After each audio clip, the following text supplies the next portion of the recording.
There is a box on the shelf above the wash basin in the back bedroom of the Merritt house that I have not moved in 20 years. It is a small box cedar wood, the kind a man makes when he has learned enough about joinery to do it right, but still has something to prove to himself about the corners. The lid fits the way a good lid should, no gap, no force required, just the right pressure, and it opens. Inside there is not much.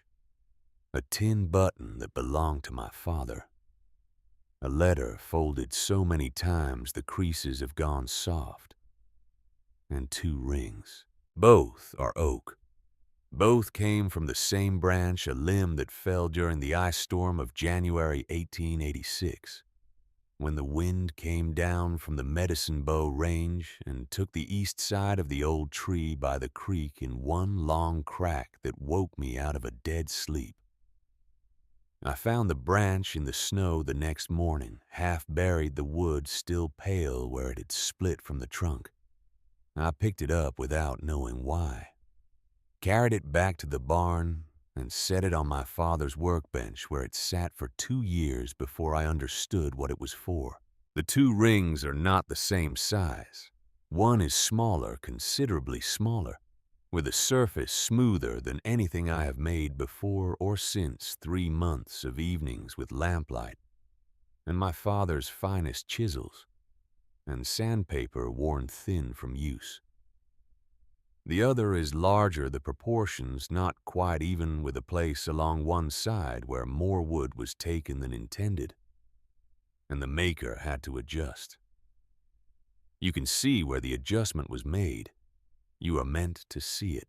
People who come into that room sometimes ask about the box, about the rings, about why I keep both of them, and particularly why I keep the smaller one, which has never fit the hand it was made for, and never will. I tell them it is because it is honest. That answer usually requires a longer explanation.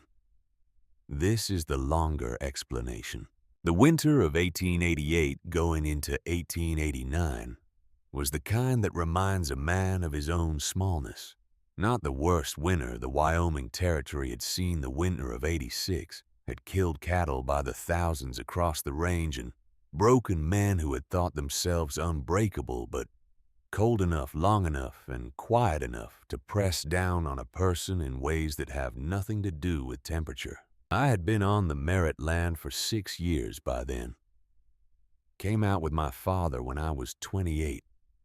The 2 of us with a wagon and the kind of optimism that looks indistinguishable from foolishness until it isn't. My mother had been gone 12 years by that point. Fever in the spring of '76, quick and without warning in the way that fever takes people when it means business. My father did not talk about it. He made plans instead. I understood even at 16 that the plans were how he stayed upright. We built the cabin that first summer. It took longer than we expected. My father was not a large man. The Merritt men ran to the lean side, which the territory had opinions about. Never loudly, never in ways you could point to and name, but consistently, in the particular way a place and its people communicate their expectations without ever quite stating them. He was 5'7" in his boots and narrow through the shoulders, with hands that were better suited to the woodworking he loved than the cattle work the land required. He knew how to think a problem through before picking up a tool. He knew when to stop and when to keep going. And the difference between those 2 things is larger than most people understand until they have made enough mistakes to measure it. We ran cattle together for 4 years. It was not an easy life, but it had the particular goodness of 2 people working toward the same thing. And I did not fully understand how much of that goodness came from having another person in the cabin until the autumn of 1884, when my father's cough started. It began as the kind of cough a man ignores because there is too much to do before winter. By November, he could not finish a morning's work without stopping. By January, he was spending most of the day in the chair by the stove. By February, I knew, and knowing it did not help with anything, which is the particular cruelty of that kind of knowledge. He died in March of 1885. I buried him under the old oak by the creek where he liked to sit in the evenings when the work was done, and there was still light left in the sky. I carved his name into the bark with his own chisels. Edmund Merritt. The bark has been growing around those letters for 4 years now, and every spring the name sits a little deeper in the wood, which seems to me the right way for a thing like that to go. After that, I was alone on the land. 3 years of it by the time I sat down to write that letter. 3 years of cooking for one, and working for one, and lying awake listening to the wind find every gap in the chinking my father's hands had helped pack. I was not unhappy exactly. Work has its own comfort, and I had enough work. But there is a weight that comes with long solitude that is different from sadness, more like pressure than pain. The kind that builds so gradually you do not notice it, until one evening you sit down at the table after supper and realize you have not spoken a word aloud to another person in 11 days. That was the evening I got out the paper. I wrote 9 drafts before I wrote the one I sent. I know it was 9 because I smoothed each one out afterward and counted them, spread them across the kitchen table in the lamplight, and looked at what I had tried to say and failed at in 9 different ways. The first draft was too eager. Reading it back, I sounded like a man who had been alone so long he had forgotten how to be casual about it. The second was stiff and formal like a legal document with feelings reluctantly attached. The third tried for humor and did not find any. The fourth was honest in ways I immediately regretted and crossed out so hard I put the pen through the paper. The remaining 5 each failed in smaller and more specific ways that I do not have the patience to catalog here, though I remember all of them. I sat at that table for most of the night. The lamp burned low and I trimmed the wick and kept going. Outside, the winter wind moved through the grass, the way it does out here. Not the sharp, angry howl of a storm, but the long, steady, low sound of the land just breathing, which is lonelier than a storm, in the way that a familiar silence is lonelier than any noise. What I wanted to say was this: I am a small man in a country that does not have much patience for small men. And I have land I built with my father's hands and my own. And I have kept a promise I made to a dying man. And I am 34 years old. And I would very much like to have someone to talk to in the evenings who is there, because they want to be, and not because they have nowhere else to go. What I finally wrote was something tidier than that. But those were the words underneath. Honest rancher Wyoming territory seeks a steady companion for frontier life.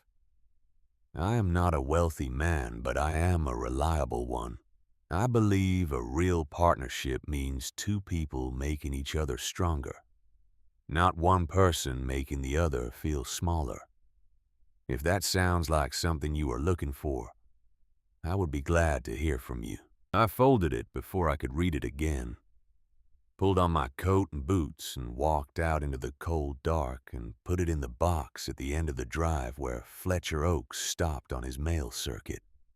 The stars were out hard and clear the way they get in winter out here, more of them than seems possible thrown across the sky, like someone had been careless with something precious. I stood there a moment looking up. Then I went back inside and went to bed, and did not sleep for a long time. One response came. I had prepared myself for none, so one felt like more than I had any right to expect. The envelope arrived on a Tuesday in March, tucked between a seed catalog and a notice from the Territorial Land Office. Plain envelope, no return address. The handwriting on the front was careful, in a way that told me something before I'd even opened it. Not the careful of someone uncertain, but the careful of someone who had made a decision about each letter before committing it to paper. I sat down at the kitchen table before I opened it. Inside, 4 pages, both sides the same deliberate script. Her name was Rowena Voss, 32 years old. Originally from Wisconsin, raised on a timber operation her father and 2 brothers still ran. She had come across my advertisement in a territorial paper that had passed through several hands before reaching her. She mentioned this without embarrassment, which I found immediately appealing. She was not pretending the circumstances were more romantic than they were. She was looking, she wrote, for a life quieter than the one she had. Not the absence of work, the absence of noise that came from people who could not leave well enough alone. She wrote about loneliness without dramatizing it. The way you describe weather or terrain, something you navigate, not something that defeats you.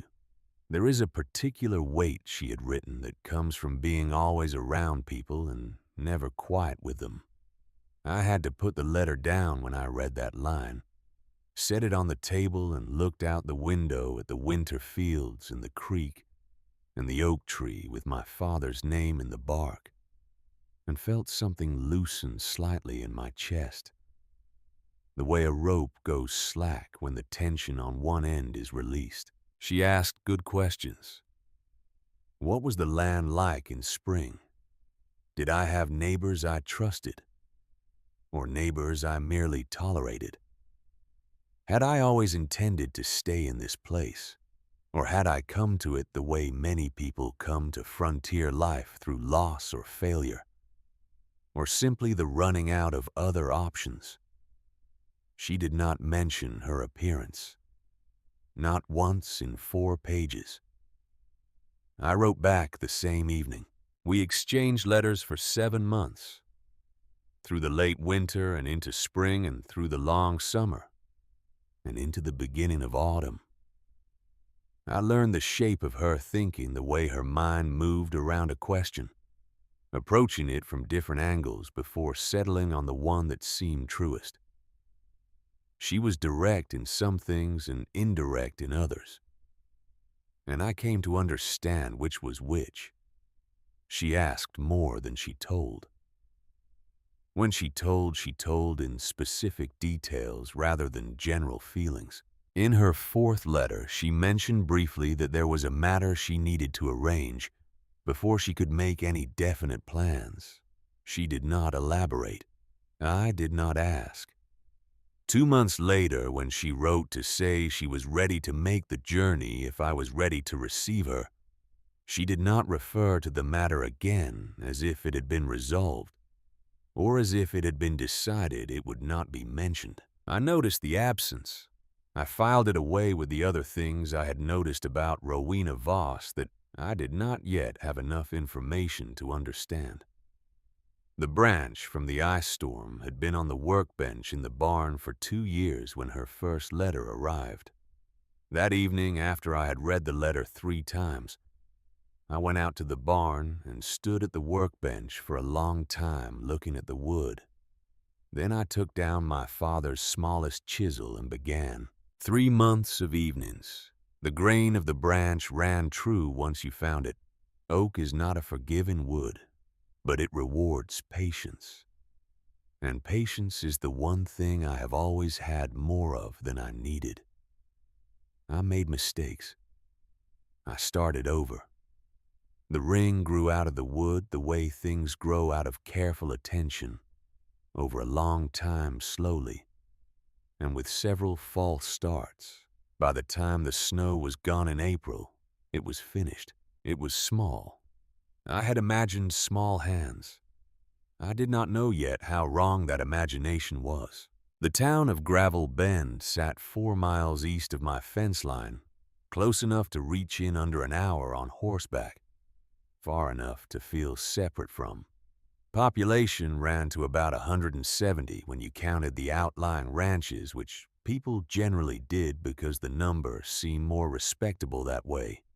It was the kind of town that knew its own business and everyone else's, where news traveled through sidewalk conversations, and the particular attention people pay when they have known each other long enough to notice any deviation from the established pattern. I had lived within 4 miles of Gravel Bend for 6 years.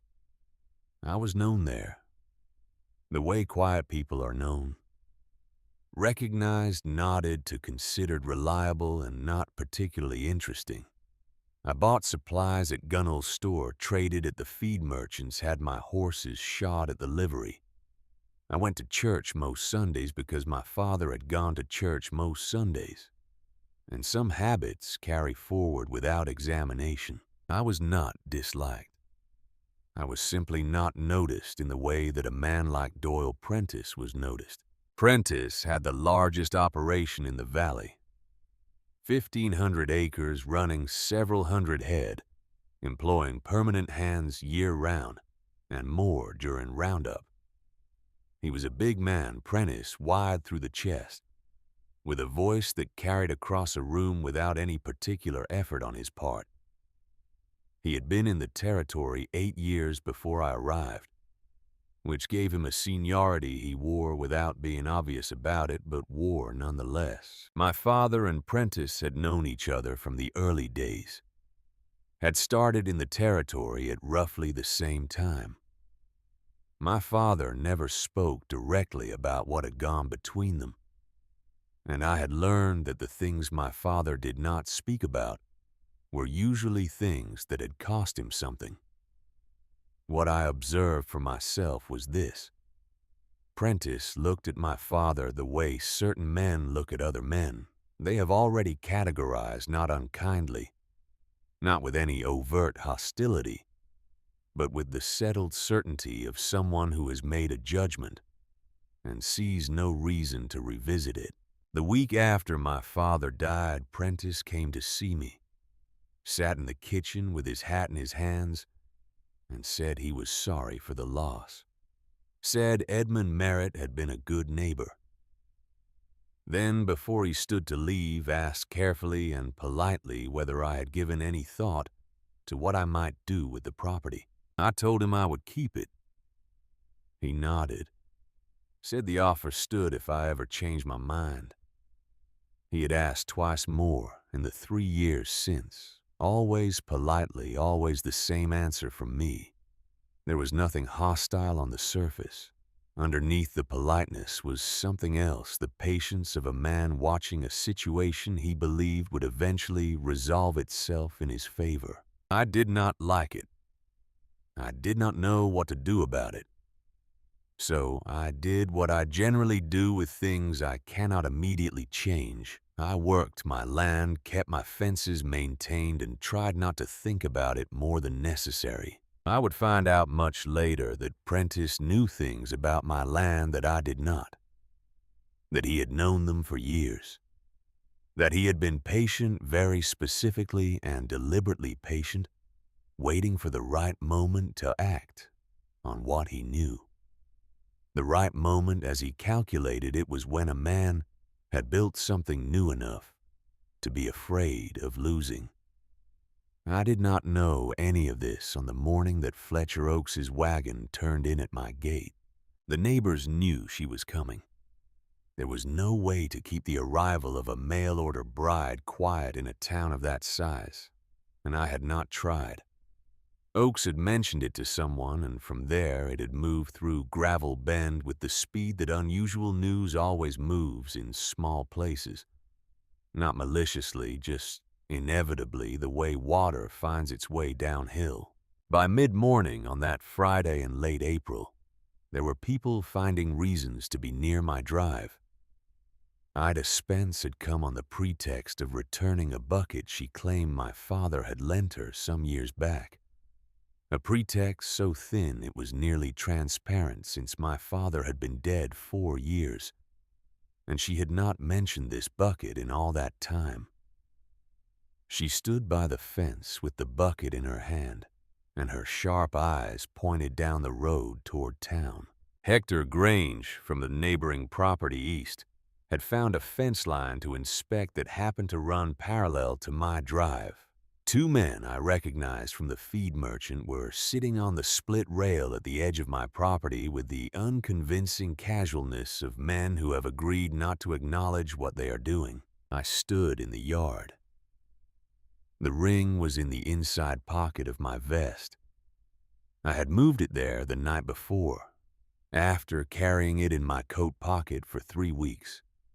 Checking for it the way you check for something you are afraid of losing before you understand whether it is worth keeping. I had imagined this moment many times. The wagon coming around the bend in the road, the dust settling, Rowena Voss stepping down, and my recognizing in her face the particular quality of thinking I had spent 7 months learning to read through paper and ink. I had given her a face in my imagination that was thoughtful and careful and quiet in the same way her letters were quiet. I had given her hands that matched the ring I had spent 3 months making. I had not thought carefully about the rest. The wagon came into sight around the bend at 10:30. Fletcher Oaks on the box hat pulled against the spring sun. I heard it before I saw it. The particular sound of that rig Oaks's 2 bays, the creak of the wheels on the dry road. I straightened, put my hand against the inside of my vest for a moment. The wagon slowed and turned in at my gate. Oakes pulled the horses up and set the brake, and for a moment there was only the sound of the animals blowing and the wood settling and the very specific quality of silence that falls over a small crowd of people who are all concentrating hard on not appearing to watch. The wagon door opened. She stepped down. I have told this story many times in the years since. I have told it at the supper table, and on the porch in summer evenings, and once to a young man who was about to quit on something he should not have quit on, and he needed to hear it. Each time I try to find the right words for that moment, and I have not found them yet. She was tall. That was the first thing. Not because it was the most important thing, but because it arrived before thought or consideration, or any of the more complicated things that came after. Tall in the way certain trees are tall not because they stretch for it, but because they had enough of what they needed, and grew accordingly. 6 feet in her worn traveling boots, perhaps a touch more, shoulders broad and straight, and her hands. I looked at her hands immediately, because hands are the first thing I notice about a person. My father's habit passed to me without either of us planning it. Her hands were the hands of someone who had worked hard with them for a long time and had not apologized for it. She stepped down from the wagon and stood in my yard and looked at me. I looked at her. The ring in my vest pocket suddenly felt like evidence of a misunderstanding so thorough and so public that I had a brief, clear desire to walk into the barn and pull the door shut behind me and wait there until everyone had gone home. Behind me, Ida Spence said something low to the man standing next to her. I did not catch the words. I did not need to. Fletcher Oaks on the wagon box cleared his throat and began arranging the reins with the focused attention of a man who has been dreading a moment for several days and is now thoroughly committed to not being any part of it. Rowena Voss looked at me, not with the open disappointment I had braced for, something more considered than that, something that told me she was doing the same arithmetic I was doing and finding it equally unexpected. There was no mockery in her face, no pity, which would have been worse than mockery. Just a steadiness that I recognized from her letters and found, despite everything settling. She walked toward me, each step deliberate and unhurried, the same quality of movement that I would come to recognize in the months after as the particular way she moved toward anything that required her full attention, without hesitation, without performance, simply going. She stopped 2 feet in front of me, close enough that I had to look up to meet her eyes. They were gray, clear and steady in the morning light, considerably more settled than mine. She put out her hand. "You must be Cale," she said. Her voice was lower than I had imagined it, and there was a weight in it that had nothing to do with volume, the way a river is not loud, but has more in it than a stream. No mockery, no pity, just the plain acknowledgement of a situation. That was what it was. I took her hand.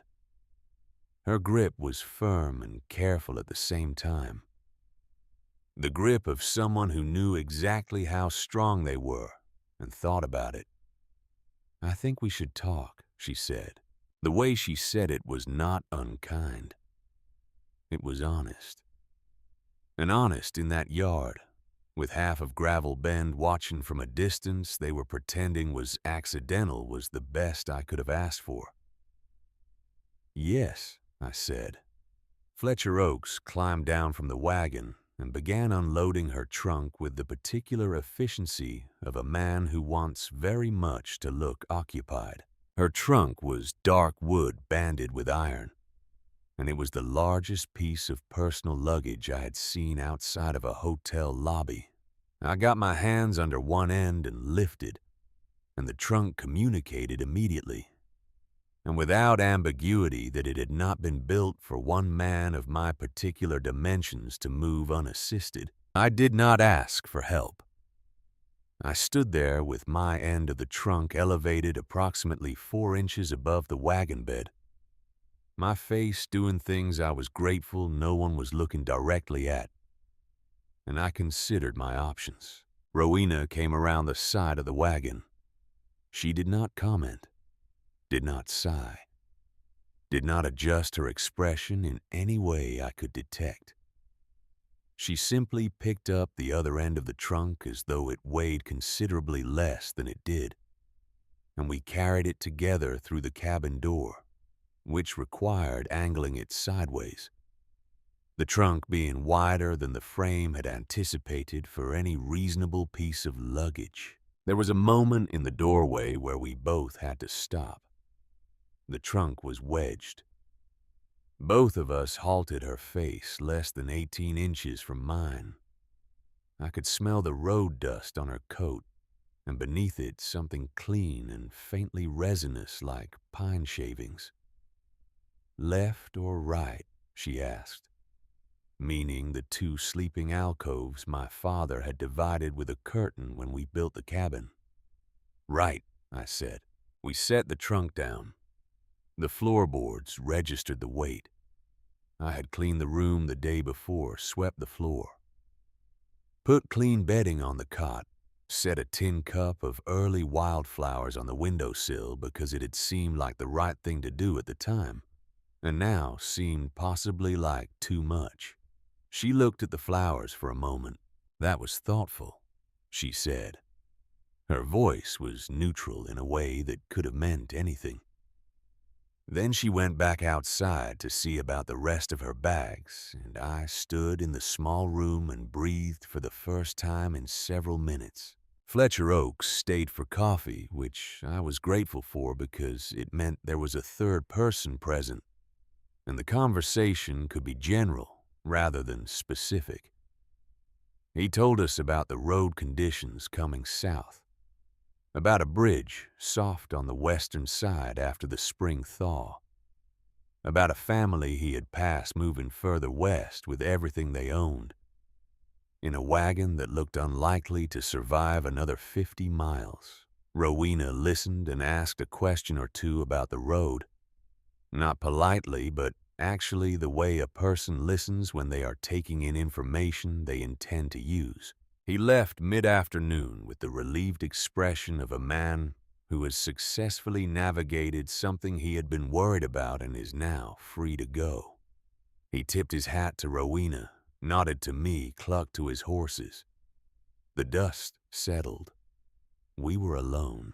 I made supper. Salt pork and beans and cornbread, simple, solid. The kind of meal a man cooks for himself when he has been doing it alone long enough that he has stopped thinking about it as a performance. Rowena sat at the table and did not offer to help, which I noticed and understood was not rudeness. She was reading the kitchen, the cot, the stove, the tools on the wall, the small stone mill on the shelf. Taking inventory. You grind your own meal, she said. Not a question. My father's mill, I said. He brought it from Ohio. She nodded, ate, looked around with the careful attention of someone trying to understand a place rather than judge it. The garden looks well kept, she said. Put it in 2 years ago. Took the first season to get the soil right. What did you amend it with? And just like that, we were talking about soil composition and drainage, and the particular difficulty of growing root vegetables when the ground has too much clay. And the conversation moved more easily than I had expected, because it was about something real and external that neither of us had to be cautious around. Later, after the dishes were done, she washed, I dried, which happened without any discussion.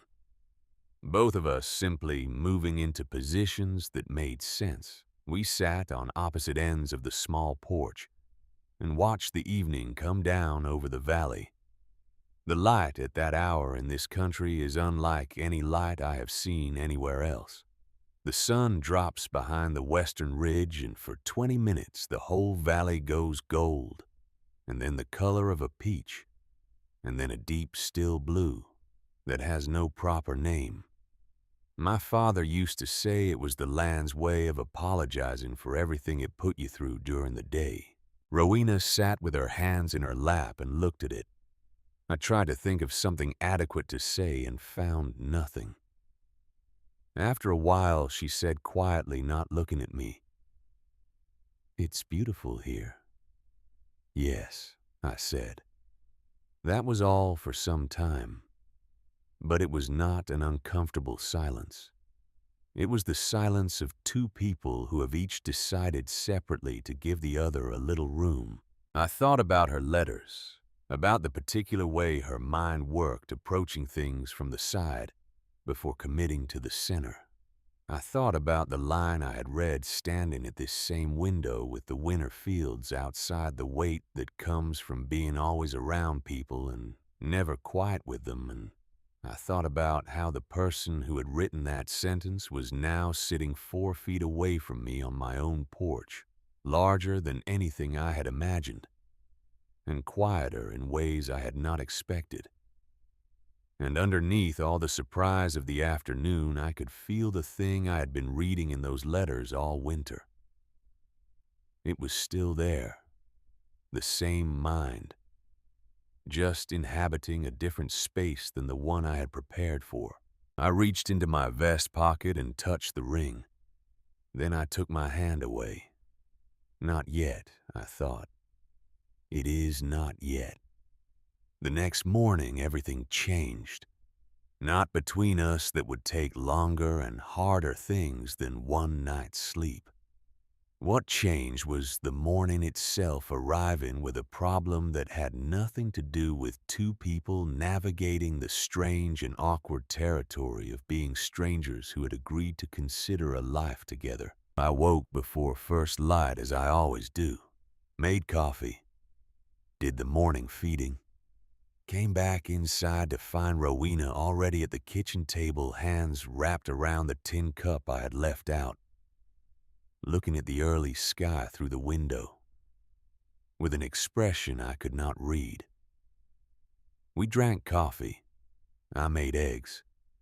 She ate without ceremony. Then I went out to walk the fence line as I did every morning before the work proper began, and found the north section down, not leaning, down. 3 posts pulled clean from the ground, the wire coiled back on itself and pressed into the soft spring earth on the wrong side of the fence line. The large, flat, unmistakable tracks of my bull Rowan heading east, toward Ida Spence's property.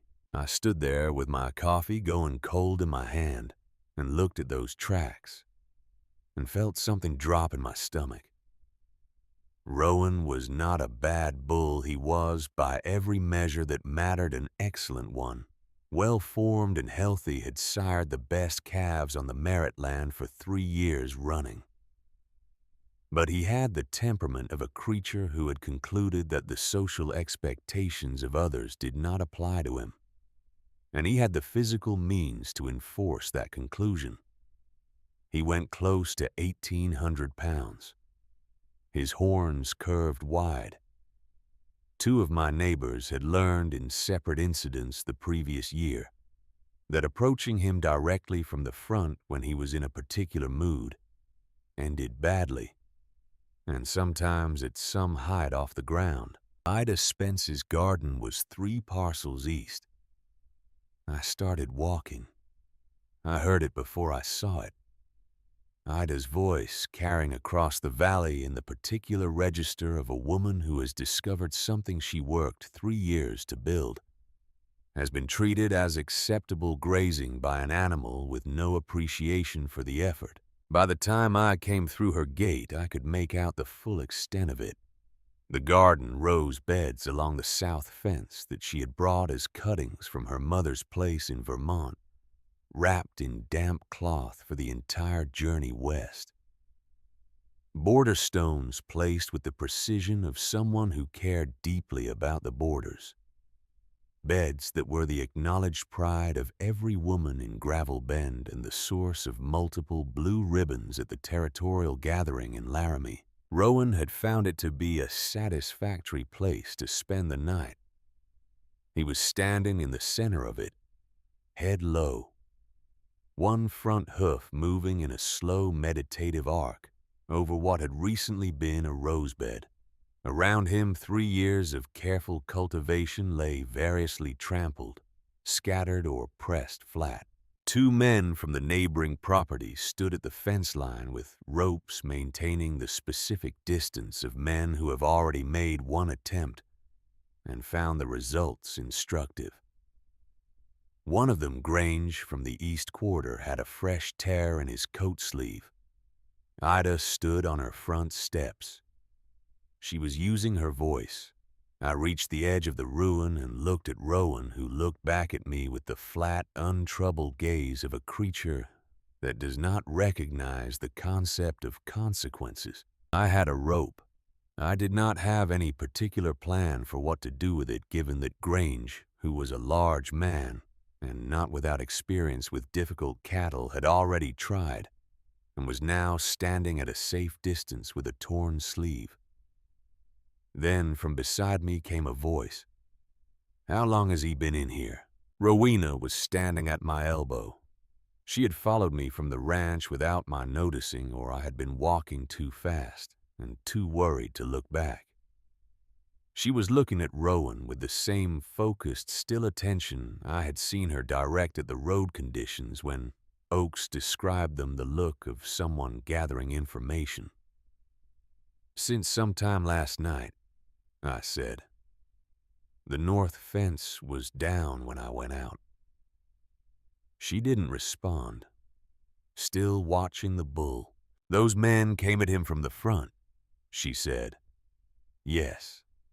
He's not angry." She said it as a statement of fact, not reassurance. "He's unsettled. Those are different problems." I looked at Rowan. He looked angry to me. But I was aware that my ability to read the interior states of 1,800-pound animals was limited. and Rowena's voice had the quality of someone making an observation rather than an argument. Then she stepped forward. "Rowena." The word came out louder than I intended.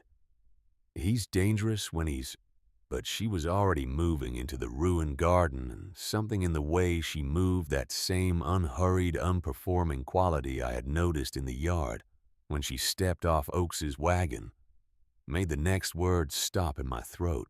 I stood there. Everything in me said to call out again, to intervene, to step in front of the situation, in the way that the audience assembling at the fence line seemed to be waiting for me to do. And something quieter than instinct said, "Wait. Let her." I have thought about that moment many times in the years since. The decision to stay still. It did not feel like wisdom at the time. It felt like holding my breath. The garden went quiet. Ida's voice stopped mid-sentence. I heard more people arriving at the fence line. Word had traveled the way it always travels in a small place, and a bull in Ida Spence's garden was sufficient cause to find a reason to be nearby.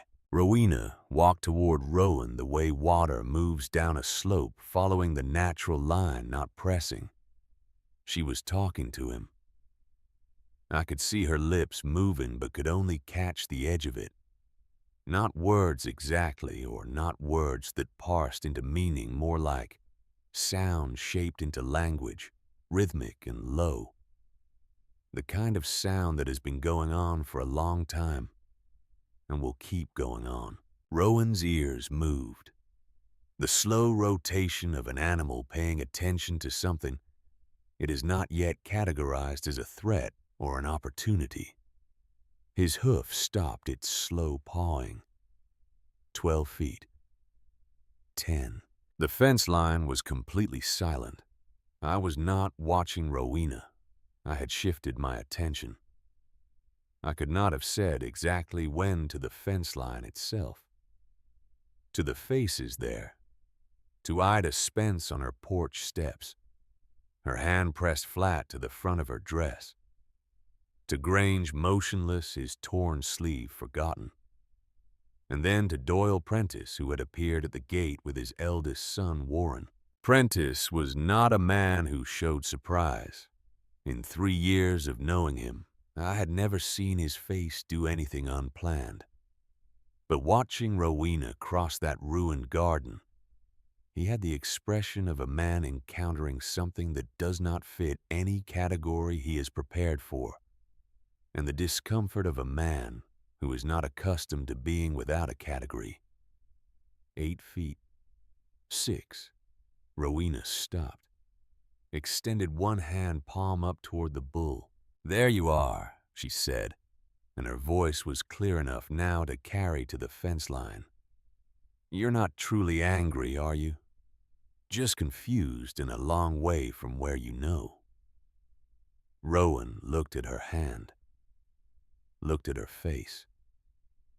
His breathing was still heavy, but the set of his head had changed that slight shift of weight off the front legs. The pulling back of aggression into something closer to uncertainty.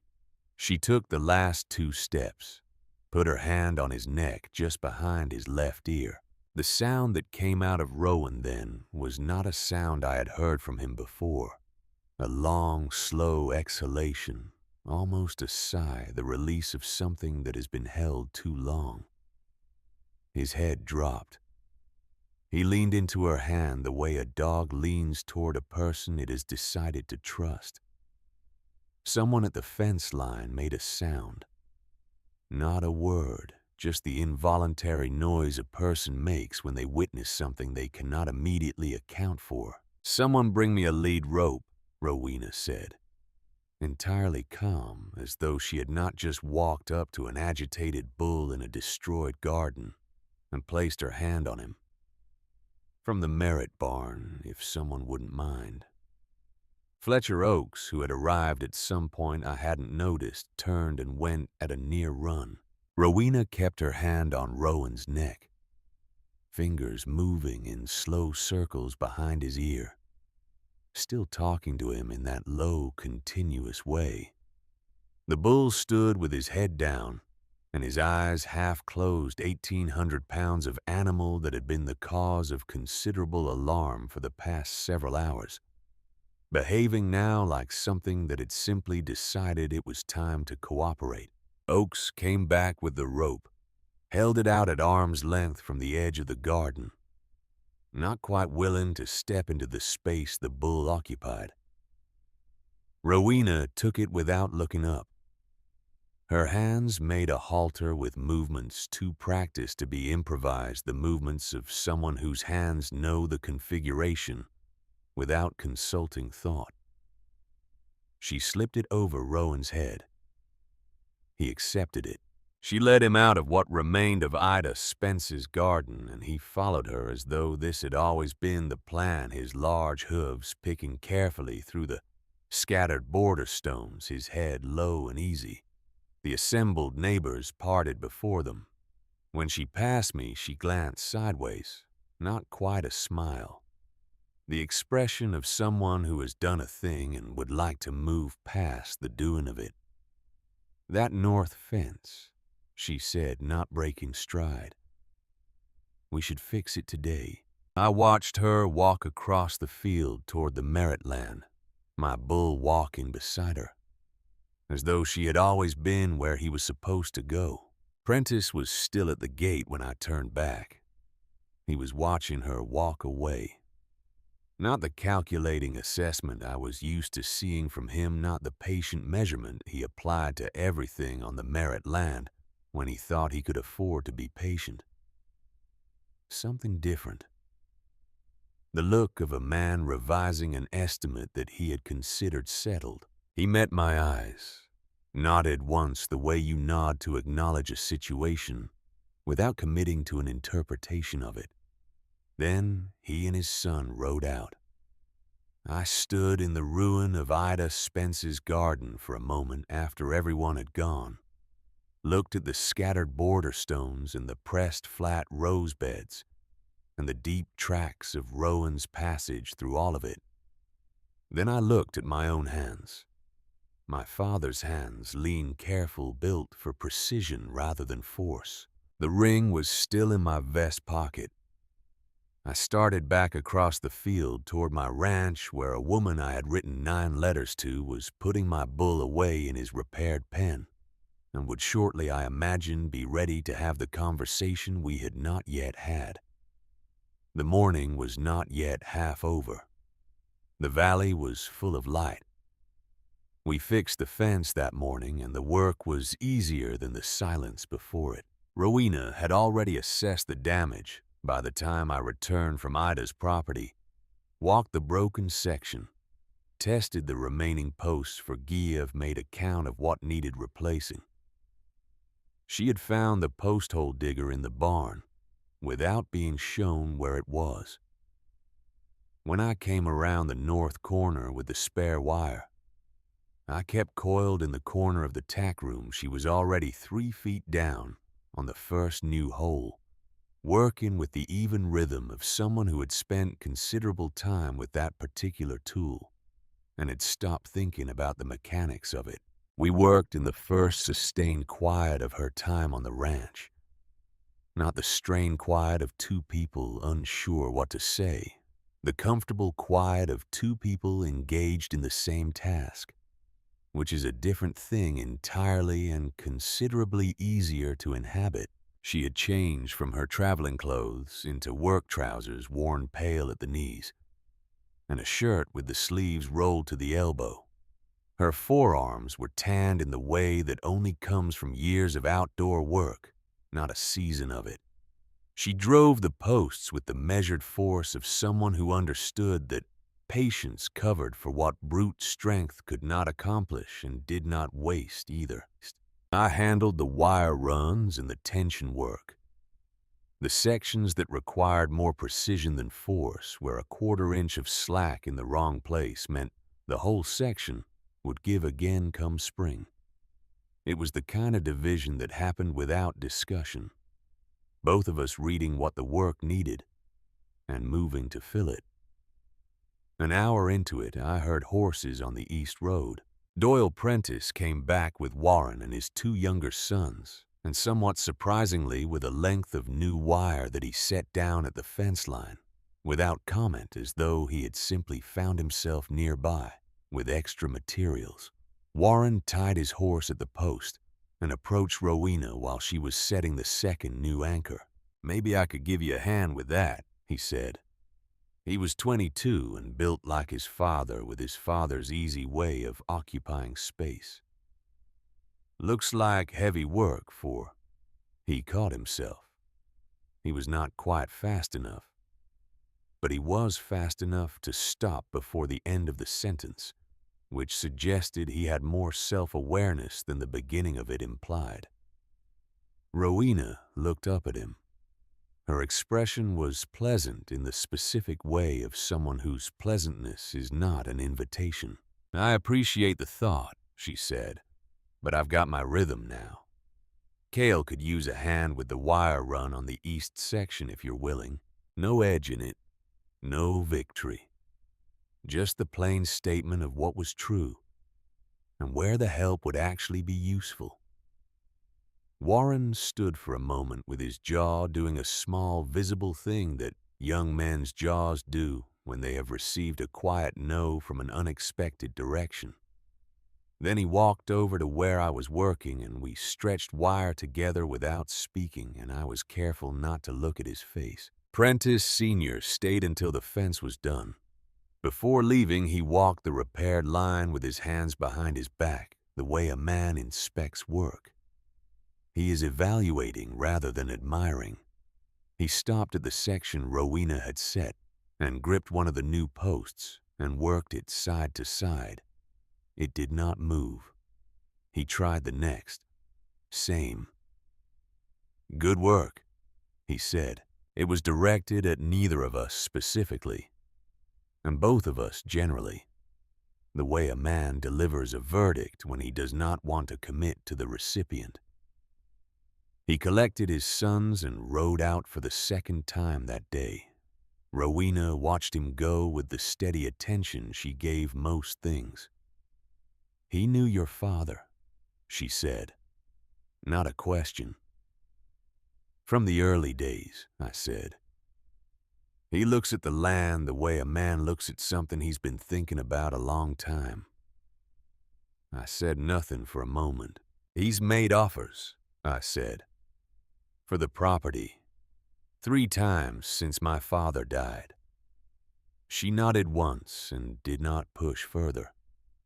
But something in the brief exchange settled uneasily in me, the feeling of a person who has looked at a thing directly and seen it more clearly than I had managed in 3 years of standing in front of it. 7 days.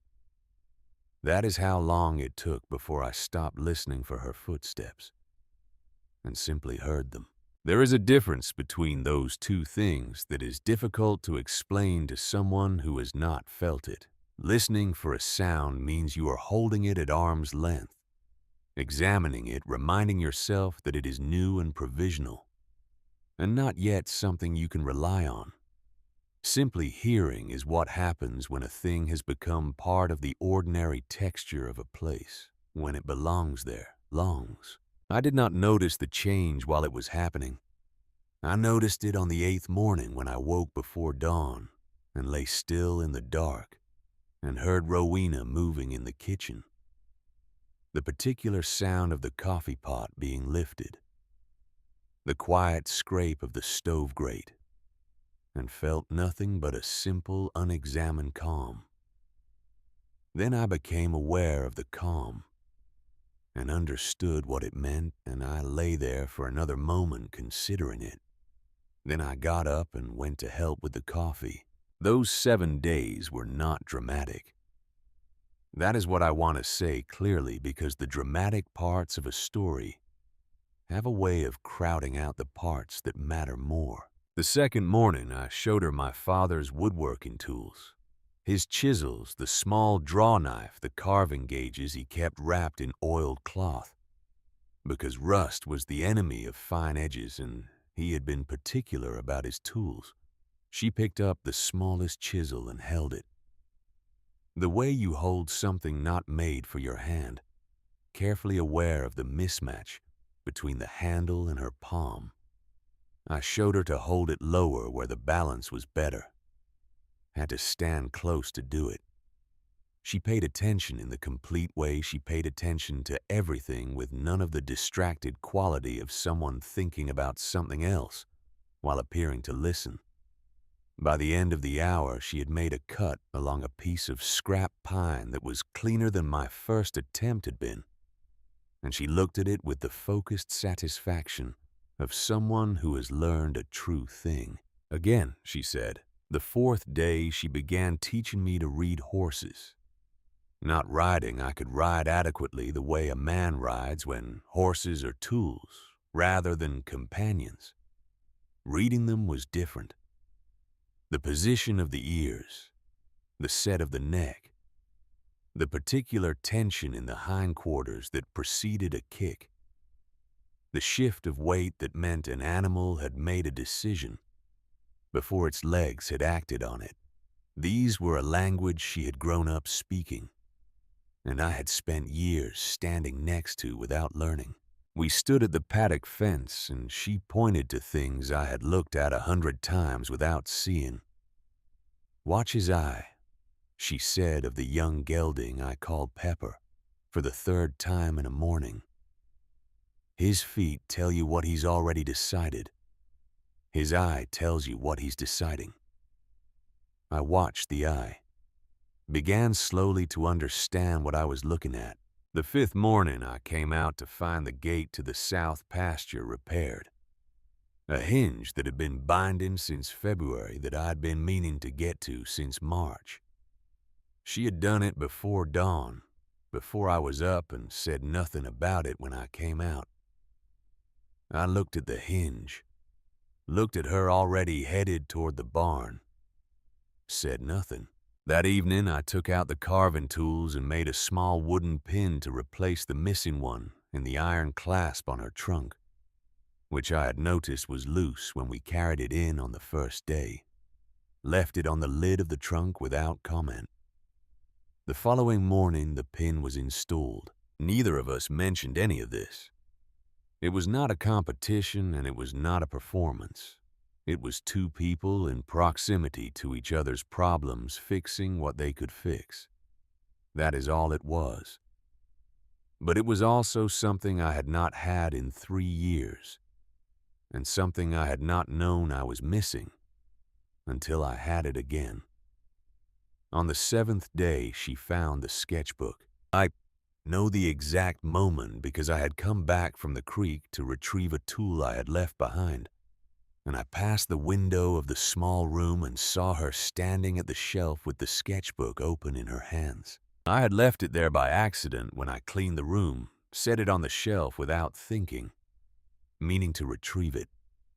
Inside were my drawings of the ring, draft after draft, each one with something wrong, each one marked through with a single clean line when I understood what the wrongness was, not crossed out in frustration. One line decisive the way you close a door when you have found the right room. She did not know I had seen her. She stood with the book open, turning the pages slowly, and her face had an expression I had not seen on it before. Not the careful neutrality she kept in public, not the focused attention of learning something new. Something quieter than both of those, something without a quick name. She put the book back exactly where it had been. That evening at supper, she looked at me differently. Not dramatically, just with a slight adjustment in the way a room looks different when one piece of furniture has shifted, even when you cannot immediately say which piece. I thought about the sketchbook. I thought about what she had read in the crossed-out drafts. I did not ask. It was not yet the moment for that conversation. But I began to understand that the moment was coming. On the 8th morning, Doyle Prentice rode in alone. I was at the workbench in the barn, the same bench where my father had kept his tools, where I had started the ring the previous winter, fitting a tenon joint for a section of the calf pen gate when I heard his gray horse in the yard. I recognized the sound. I set down the chisel, wiped my hands, and stood for a moment in the barn's interior with the smell of hay and horse and old wood around me. And I thought about my father, not his words, just his hands. The way they had moved over a piece of wood without hurrying, finding the grain and following it rather than forcing against it. He used to say that the material had something to say about what it wanted to become, and that the work went better when you listened. I went out to meet Prentice. He had brought Warren. The young man sat his horse at the gate while his father dismounted in the yard, and I understood the presence of the boy for what it was, not a threat exactly, but an audience, a piece of staging. Prentice was a man who understood the weight of being observed. I let him come to me rather than going to him. "Merritt," he said. "Prentice." He made his usual survey of the property barn pasture fence line. The habitual assessment of a man who sees land before he sees the people standing on it. Then he looked at me. "I expect you've had time to think over our conversation," he said. "I have," I said. "I've also had time to speak with a lawyer." Something moved across his face, quick and controlled. He had not expected that, or had not expected it to happen so quickly. "Harlan Brecht," I said. "He comes through Gravel Bend on the last Thursday of the month. Ida Spence was kind enough to make the introduction." Prentice was quiet for a moment, recalibrating. "Brecht is a capable man," he said carefully. "He is." He looked into the filing, the nature of the obligation. Who holds the claim now that the supply company is dissolved? I paused. He was thorough. And what was his assessment?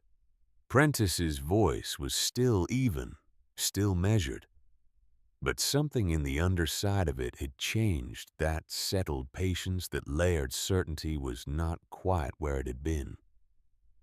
"That the matter is resolvable," I said, "through appropriate channels, without any transfer of land." The yard went quiet. Behind me, the barn held its smell of hay and work and old wood. In front of me, Prentice in his hat, Warren at the gate, and the whole architecture of a man's patience arranged around him like a coat he had worn so long he had forgotten he was wearing it. He was quiet for a long moment. Then he looked past my left shoulder. I turned. Rowena was standing at the corner of the barn. She had been working with the horses. It was where she spent most mornings now, and had come around the corner at some point during the conversation. She was not performing stillness. She simply was still the way she was, still when she had assessed the broken fence, and when she had walked toward Rowan in Ida's garden, the quality of a person who does not spend energy on what is not required. She said nothing. She did not need to. Prentice took it all in. Rowena at the barn corner, the fence line we had repaired together, the south gate with its new hinge, the north pasture with its water rights that he had wanted for years. His gaze moved the way it always moved a practiced inventory, but when it came back to me, it landed differently. The arithmetic was changing. I could see it happening on his face, not the arithmetic of the filing and the north parcel. That calculation was already shifting, already coming up different than he had planned. The larger one, the one about what he was actually standing in front of, which was not what he had been waiting 3 years for. Not an uncertain man alone on land he was not sure he could keep. Something else. Brecht is a reasonable man, Prentice said. His voice was careful, but the certainty had gone out of the underneath of it. If he believes the matter can be resolved through the county office, I wouldn't stand in the way of that. I looked at him steadily. The north parcel is not available, I said. He considered that for a moment. No, he said.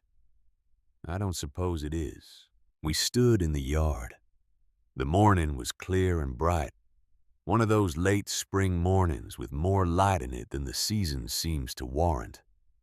A hawk was working the updraft above the south ridge, turning slow circles, neither climbing nor descending, simply using what was there. Then something shifted in Prentice's face. Not much, but something. The particular movement of a man who has decided to say a thing he has been carrying for a while, and has decided that not saying it is no longer the easier choice. Your father, he said, and stopped. I waited. Edmund Merritt was a better man than I gave him room to be. He turned his hat once in his hands, the gesture I had seen him use when he was working towards something he had decided to say, rather than something he was calculating. I came to this territory with ideas about what kind of man could make it out here. Edmund didn't fit those ideas. And he stopped again. I gave him less than he was owed. For a long time. The yard held very still. He never said anything about it, I said. No, Prentice said. He wouldn't have. That was your father. He looked at the oak tree by the creek at the bark with my father's name carved into it, growing deeper every year, at something in the middle distance that might have been a long time ago. I'll contact the county office, he said. Have my name removed from the guarantor record. I should have done it years ago. He said it the way a man says something he has decided to say and does not want to make more of than it is. Flat. Final. Without ceremony. I nodded. He walked back to his horse and swung up. Warren at the gate looked between his father and me, 22 years old, and holding something too large for him, yet not knowing what to do with it. He would need time. They all need time. Prentice gathered his reins, looked at me one more time from horseback, with an expression that was not the one I was used to from him. Not the calculating patience, not the surveying assessment of a man counting what might eventually be his. Something had shifted underneath it, the way a river shifts when the bed changes not visible on the surface until the current reveals it. Good land, he said. Your father chose well. Then he turned the gray horse and rode out through the gate and down the road toward his own property. And I watched him go until the dust was gone. Rowena came to stand beside me. He'll do it, she said. What he said. I think so, I said. Partly because the cost of not doing it is higher than the land is worth, and partly because he's been carrying it a long time. Yes. She was quiet for a moment. The thing about your father, she said, that was real. It was real, I said.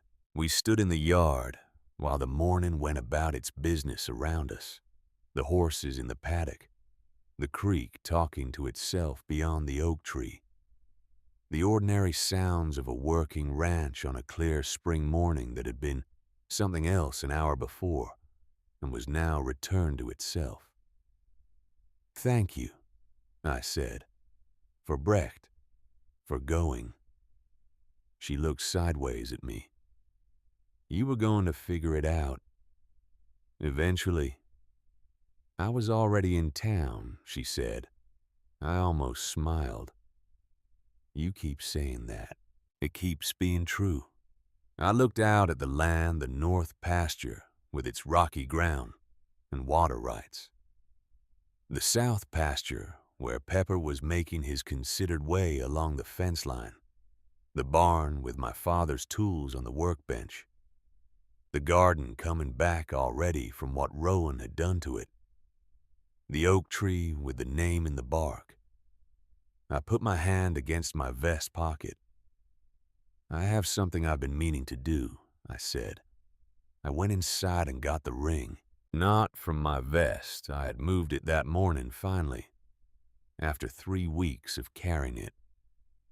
Like a question, I kept checking to see if I was ready to answer. I had put it in the small cedar box on the shelf, where I kept the things that mattered. The tin button that had been my father's. The letter from my mother I had read until the folds went soft. I took the ring out of the box and stood in the kitchen for a moment. It was small. I had made it for hands I had imagined. And the hands I had imagined did not belong to the woman in the yard.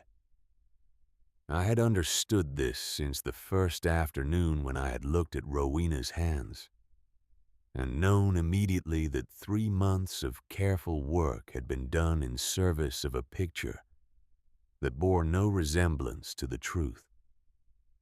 The ring would stop at the second knuckle of her smallest finger.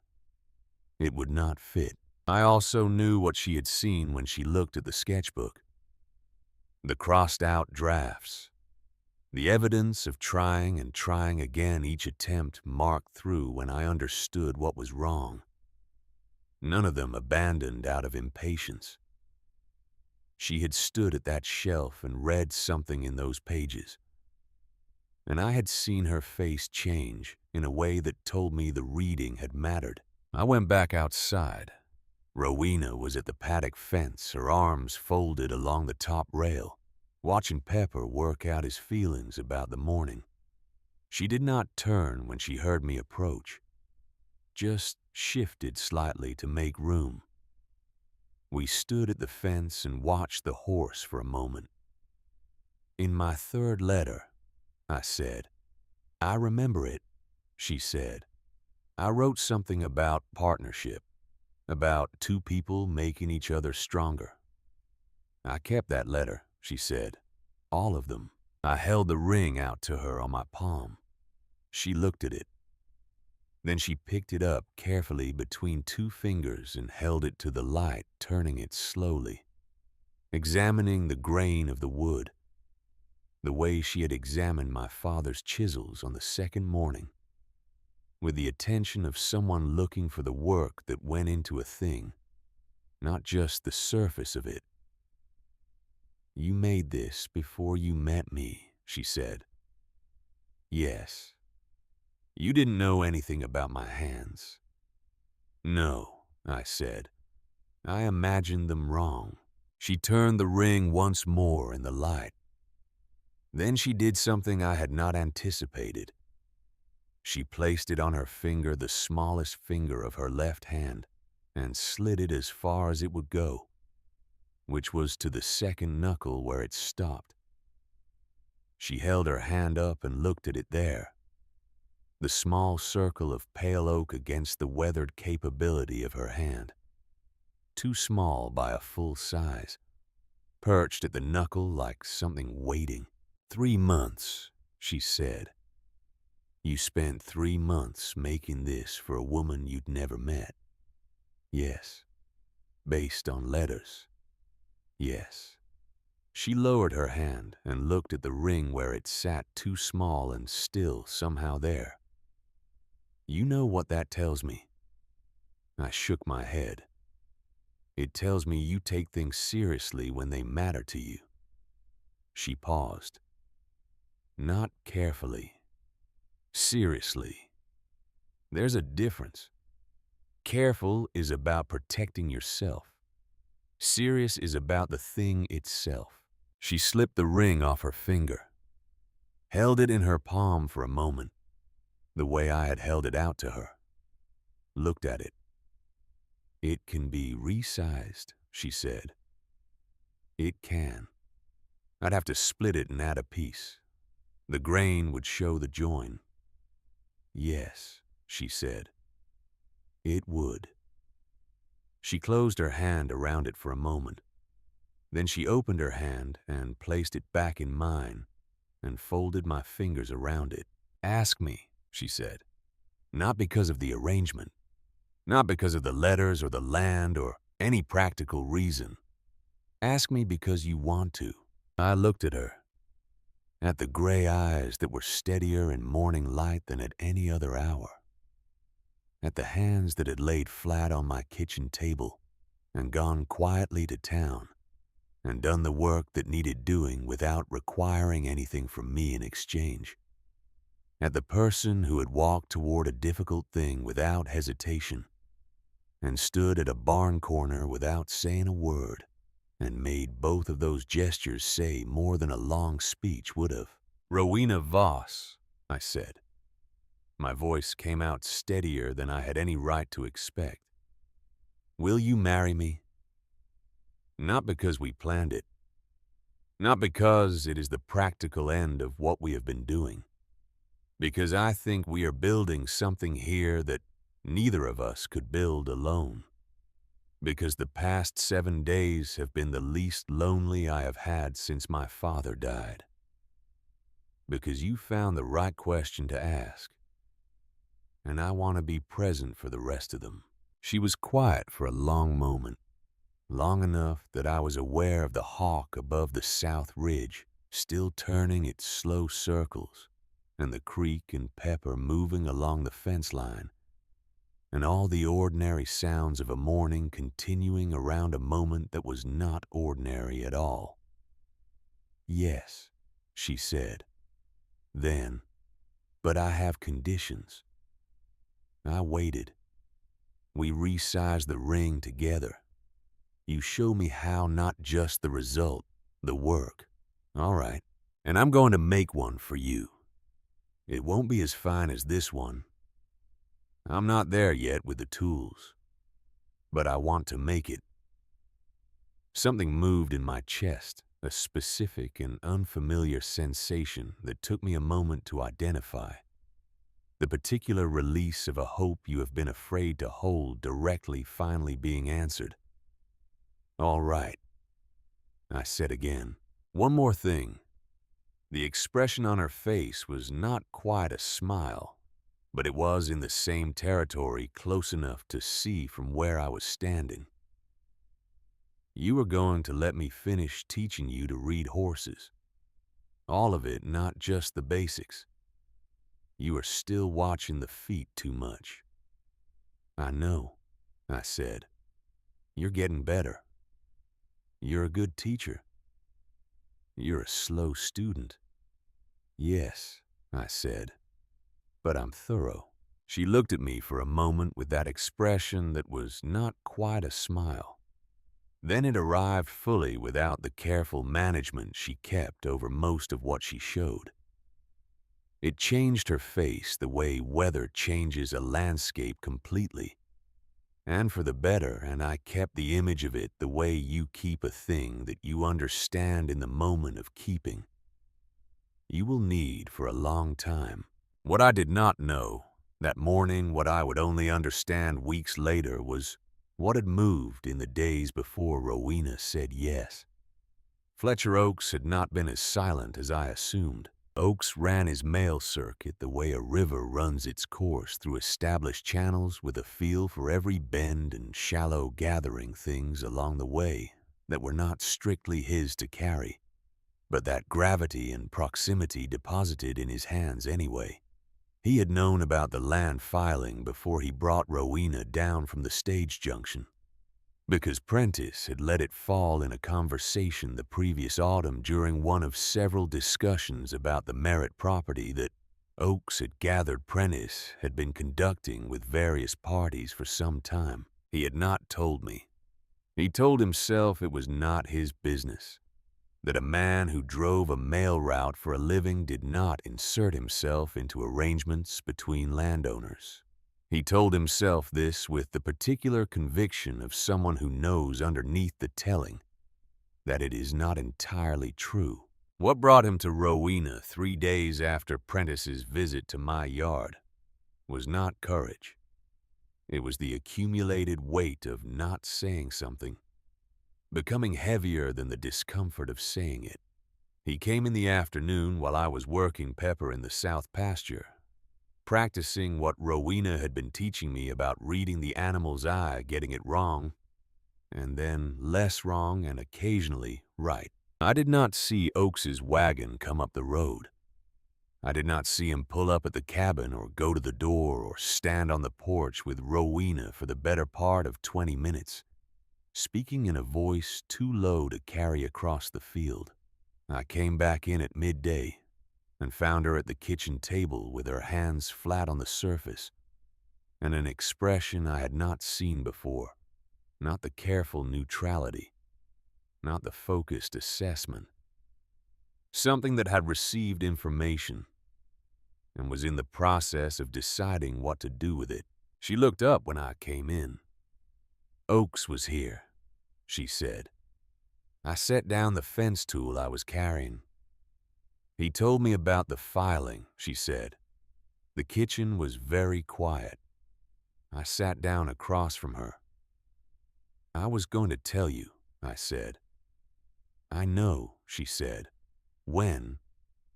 I don't know exactly. I was trying to understand it first. Find a way through it before I brought it to you." She was quiet for a moment. Not angry, something more considered than anger. The same expression she had directed at Rowan in the garden. The look of someone assessing what they were actually dealing with, as opposed to what the surface of it suggested. "He waited," she said. "Prentice, until you had something to lose." The words were plain and accurate, and I had not arranged them in exactly that order in my own thinking. But hearing them, I understood immediately that they were correct. He had waited until there was more at stake, until I had placed the advertisement and exchanged the letters and built towards something that could be endangered as well as the land itself. He had waited until losing felt like more than losing land. "Yes," I said. She stood and went to the window, looked out at the valley with her hands at her sides. I waited. There was something happening in the quality of her silence, not quite anger, but the compression of it into something more useful. "There is something I need to tell you as well," she said, still looking at the window. "All right." She turned from the glass. Her younger sister, Della, was 19 years old, still in Wisconsin with their father and 2 brothers on the timber operation. The operation had been failing for 2 years, not visibly to outsiders, but structurally in the way that things fail when the debt is larger than the income, and the gap is covered each season by selling something that cannot be replaced. Rowena had known this before she left. Had known it and still left because staying had stopped being a solution and had become only a way of watching the same outcome arrive more slowly. Before she came west, she had signed certain documents, not a guarantee exactly, but close enough to one because her brothers could not, and her father was not the man he had been, and someone had to. The arrangement she had mentioned in her 4th letter. The matter she needed to settle, this was it. She had believed at the time of writing that it would resolve itself through her brother's efforts, or through the passage of time, or through some combination of the two that she had not fully specified to herself. She had not told me because telling me would have required knowing what to do about it. And she had not known. She had not told me because she knew if she told me that I would have to make a decision about it. And she had not been ready for me to have to make that decision before I knew her well enough for the decision to be a real one. You could have trusted me with it, I said. I know that now, she said. I would have. I know what you would have done, she said. That's not why I didn't tell you. She looked at her hands. I wasn't sure I had the right to ask it of you. Before you knew me. Before you knew what you were being asked to take on. The kitchen held that for a moment. Rowena, I said. I wrote 9 drafts of a letter trying to find someone I could take things on with. Not someone to protect. Not someone to manage. Someone to take things on with.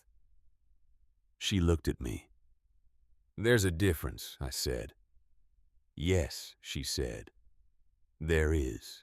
A letter had arrived from Della 3 days before the letter. I had not known about the one I had seen Rowena reading on the porch from a distance, the one that had put that unfamiliar expression on her face. Della had found a potential resolution. A buyer interested in a long-term lease on the north portion of the Voss timberland, enough to cover the outstanding debt and give the operation breathing room. But the arrangement required Rowena's signature, because Rowena's name was still on the property documents, and the buyer wanted an answer within 6 weeks. You could go back, I said. Wisconsin isn't... I don't want to go back, she said. The words were plain, not defensive, just the statement of a thing that was true. Tell me why, I said. She was quiet for a moment, looking at the middle distance between us. Because if I go back and stand on that land, she said, I will remember everything I knew before I left. Everything I gave up to come here. And I need to know when I come back to Wyoming that I am choosing it. That I am not just running from the other thing. I held that for a moment. Then we write to Della, I said. You sign the authorization by post. Brecht will know how to make it legal. We bring Della here if she needs a place to be while it resolves. Rowena looked at me for a long time. You're sure, she said. I've been alone on this land for 4 years, I said.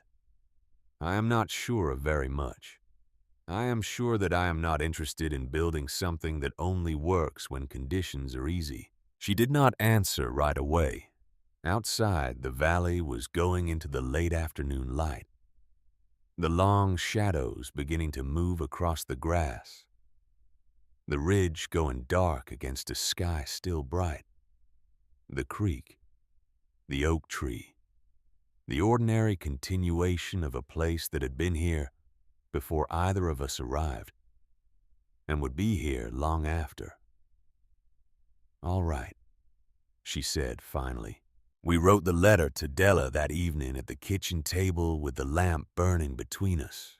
Rowena wrote it, and I read it when she was done, and it said what it needed to say. Practical. Clear with a line at the end that was not practical or clear, but was the truest thing in it. Come if you need to. There is room. We folded it and sealed it, and I put it at the end of the drive for Oakes's morning circuit. Then we sat on the porch until the stars came all the way out, which took a while, and the valley went from blue to black, and the creek kept talking to itself, and neither of us felt the need to fill any of it with words. The ring was in the cedar box. The filing would be resolved. Della was in Wisconsin with a decision to make, and I was sitting on the porch of my father's land with a woman who had told me the hard thing and let me tell her the hard thing back.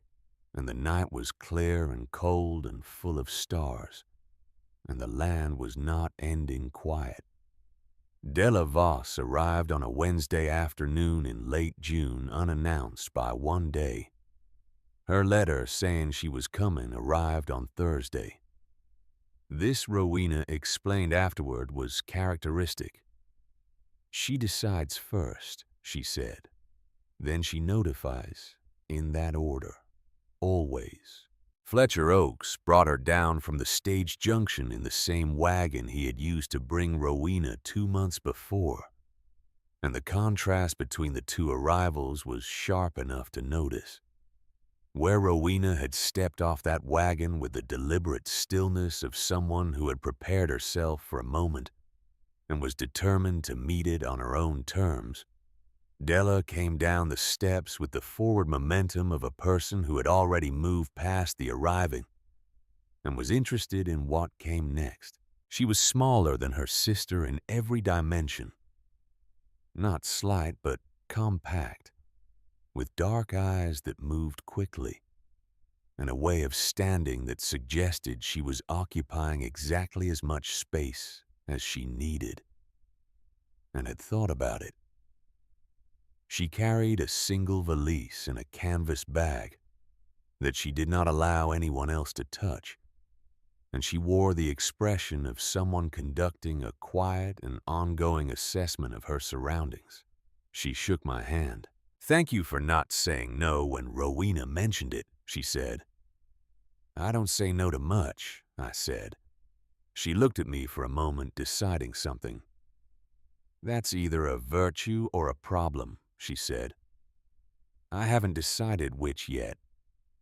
"Neither have I said. Something moved in her face, a brief recalibration.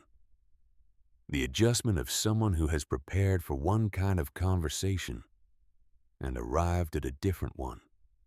Then she picked up her valise and looked at the cabin and the barn and the pasture and the fence line with the comprehensive attention of a person taking inventory. And I understood immediately that whatever Rowena had told her about the Merritt land, Della had come to verify it herself. Rowena stood at the porch steps and watched her sister come across the yard.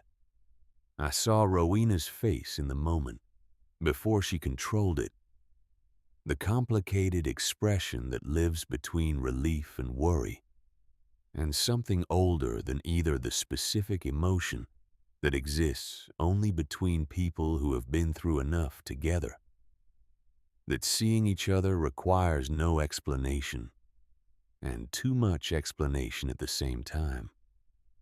Della stopped in front of her. "You look different," Della said. "Different how?" Della considered her sister for a moment with the direct appraisal of someone not interested in social cushioning. "Like you stopped waiting for something," she said.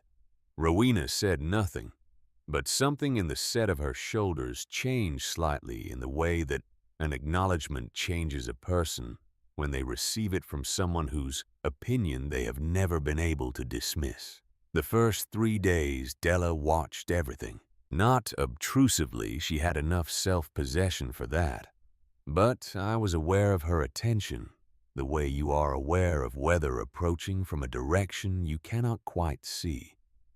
She asked specific questions about the land, about the cattle, about the water rights on the north parcel and what the summer pasture looked like in a dry year. She asked about Prentice, what he had done, what he had said, and how I had responded.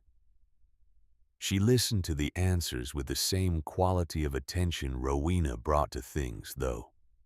Where Rowena's listening was still and inward, Della's was more visibly active, her face moving through the information as she received it.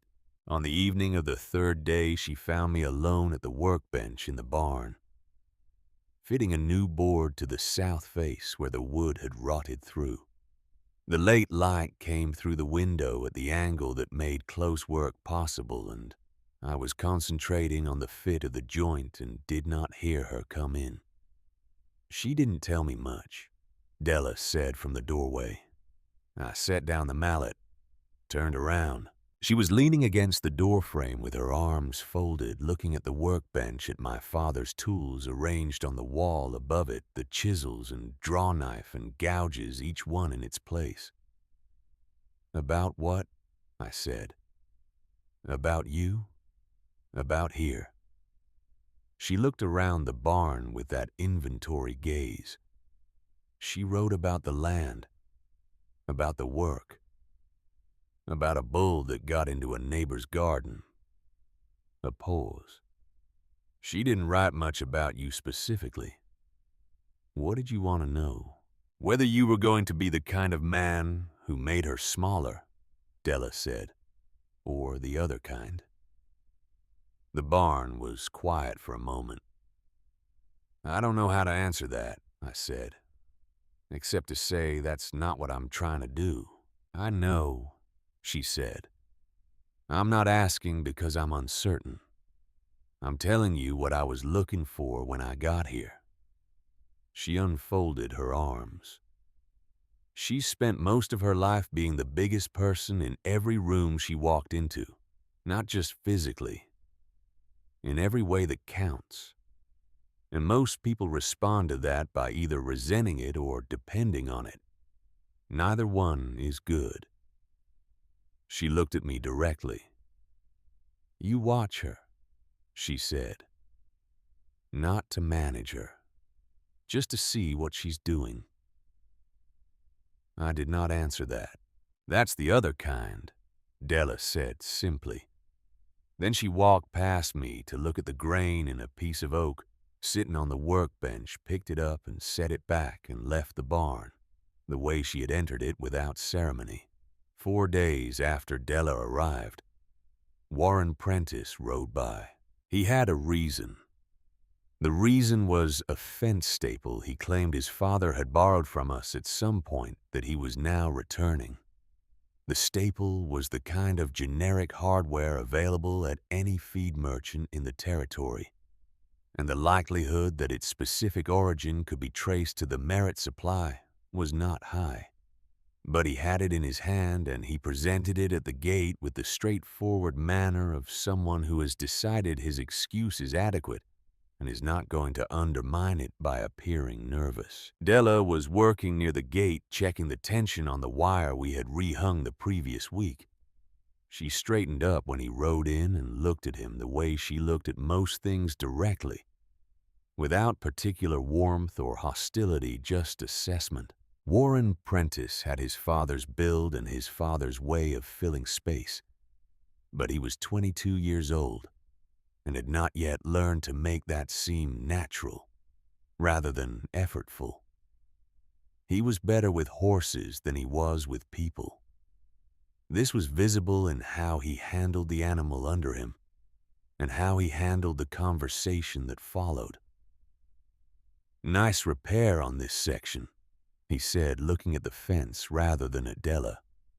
Thank you, she said, looking at him rather than the fence. He handed over the staple. She took it and turned it in her fingers. You've got good quality stock in that south pasture, he said, still not quite meeting her eyes. Those calves from the brindle cow especially. Rowan sired them, she said. He's particular about his conditions, but consistent when they're met. This landed somewhere in Warren Prentice's understanding, and he was quiet for a moment, processing the sentence on multiple levels. How long are you staying? He said. I don't know yet, Della said. Depends on how things sort out. Things here or things in Wisconsin. She looked at him more carefully. It was the right question, and he had asked it without calculation, which told her something. Both, she said.